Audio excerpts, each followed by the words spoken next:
So the presumption amongst people who give aid is often that if we just, enlighten the recipient, they will get stuff done because they didn't know beforehand what the impact of their actions would be. Well, that's entirely foolhardy and just wrong.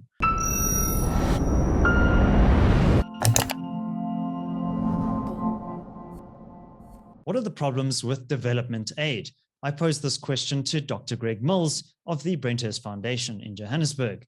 What follows is a short extract from a longer conversation on my podcast, Solutions with David Ansara. If you enjoyed this conversation, you might want to check out the full discussion that's linked in the description below. Enjoy. Developmental aid is as much about the recipients of aid as it is about the donors themselves. So a developed country like the United Kingdom would have the Department for International Development, so would allocate a proportion of GDP to developmental assistance. That donor funding would be linked to projects, or would be a direct fiscal transfer. It seems on its face that should be a fairly simple affair, that you give more money to a recipient country, and that helps with improving infrastructure or helps with social programs, healthcare, etc. So what goes awry from that process of the developmental aid being granted and the money just seeming to not really have much of an impact or not the desired effect? Well, the simple answer is a lot. A lot goes awry because starting from the very beginning, countries have liked to set this 0.7% of GNP figure to sort of design their development spending around it. And the metrics of aid expenditure have often been about adhering to that figure rather than being about how useful the expenditure is per se. And in part, this is because, governments, it's more about the donor than it is about the recipient's needs. So, from the outset, the fact that you're adhering to this figure is indicative of where the onus lies in the aid debate. It's really about how much you're giving, not about how it is being spent.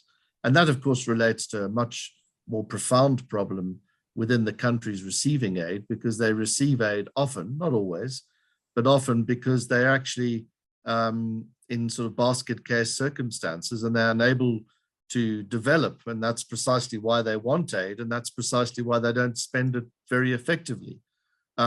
It's also the wrong metric to have, this tool of measuring expenditure, because it presumes that the money is being spent for good purposes. It also presumes that it's been spent for developmental purposes. And often so-called strategic aid is actually more about the giver's needs and interests than it is about the recipient's needs and interests. And the example that I use in the book is really about Uganda, and that this is money that has been given to Uganda because of its strategic role in the region, rather than because of its domestic political circumstances. And that, if you had to measure Uganda in terms of its political economy, which is the important measure in terms of the way in which it's developing and how to reinforce a sort of good progress of development, you wouldn't be giving it any money at all, because essentially you're supporting an increasingly authoritarian leader in managing a country designed for the interests of a small elite. But you're giving it because Uganda has strategic benefit in terms of its role in Somalia, in terms of its role in South Sudan.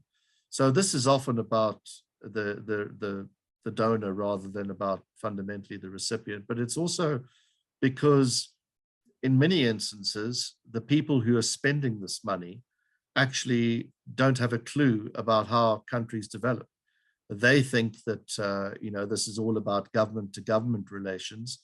It's all about supporting governance and state structures, where in fact countries get rich by making things and selling them. They get rich by trading, that's a traditional route to prosperity, by investing in business, and business generally profits from the circumstances that government creates, but that businesses are really required to make countries wealthy, to pay taxes, to develop an economy to speak of outside of government. And by reinforcing the link of accountability with government and not supporting businesses primarily, essentially you're trying to get countries to develop in an opposite way to that which donors themselves have developed in. And that always seems to be the most curious part of aid giving to me, is that, you know, donors expect countries that they're giving aid to develop in a wholly different framework and fashion to they themselves have developed. And then the kind of people that you're employing in these roles are people whose interests often are antithetical to those of business. They, in many instances, don't like business. They're people who come from a strong development background, and those backgrounds generally see business as a kind of necessary evil rather than as something to be encouraged and to be supported. And they don't understand the kind of market forces that operate behind businesses, and often they're antithetical to those sort of market realities. So fundamentally, you try to turn aid giving into a technical business that, you know, if we can change this measure, that the following, you know, will emanate. Whereas in fact, you know, that then leads to a focus on infrastructure, it leads to a focus on logistics, all of which is good stuff. But you need to understand the politics behind the political economy, why decisions are made, why some things happen. And I say one of the big learnings in my life is simply understanding that things happen for a reason, but things also don't happen for good reason.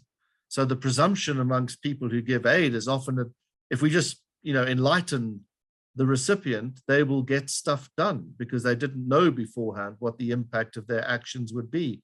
Well, that's entirely foolhardy and just wrong. Of course, they understand what the impact of their actions would be, but things work in certain ways precisely because there is a rationale. It may not be the rationale that donors appreciate, but there's a domestic rationale for things working in a particular way. And I often use the example of border posts in this regard. You know, things slow down at border posts for good reason, because there's a local economy built around that border post.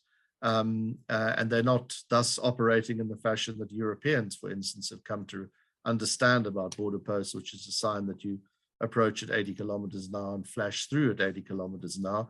You stop in Africa for long periods of time, often, particularly if you're on a truck, precisely because there is an economy around that. So the problem is primarily political, and thus the actions of donors should address that. But overall, donors have pretended to sort of say, well, you know, it's really a technical preoccupation. We'll go around fixing all these things, and they end up getting the same results over and over again.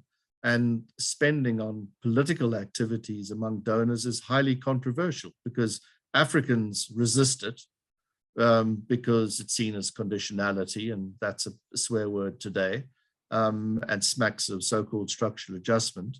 And the Washington Consensus is the other terminology thrown around. But actually, development is profoundly political. It's about the political choice you make in the allocation of resources and the difficulty that you have and the challenges that you then manage in carrying out policy reforms. And so aid expenditure should, I would argue, disproportionately favor certain political conditions rather than just simply giving money on the grounds either of strategic interests, the Uganda example, to use that again, or to believe that these things are just technical. And if you solve a few technical issues, that somehow you're going to resolve the problems that lie behind the malfunctioning of certain areas of governance. And what the book points out is, in fact, as I say, things work for a reason, but they also don't work for reasons, and we need to understand that.